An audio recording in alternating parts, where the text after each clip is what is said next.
طہارت کے اتنے عظیم فائدے ہیں کہ جو مسلمان پاک رہتا ہے، غسل سے رہتا ہے، وضو سے رہتا ہے، اس کے پاس نحوستیں نہیں آ سکتی،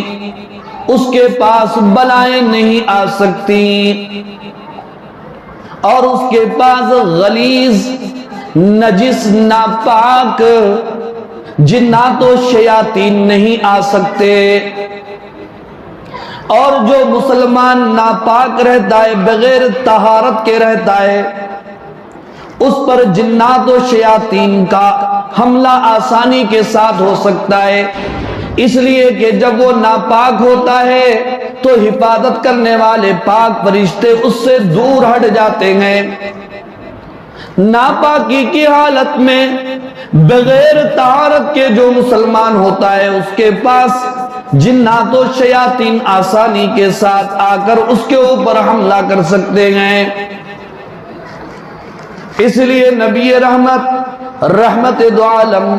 سب کہہ دو صلی اللہ علیہ وسلم نے حکم فرمایا مسلمانوں کو کہ طہارت سے رہو، پاک رہو، باوضو رہو، تمہاری روزی میں برکت ہوگی۔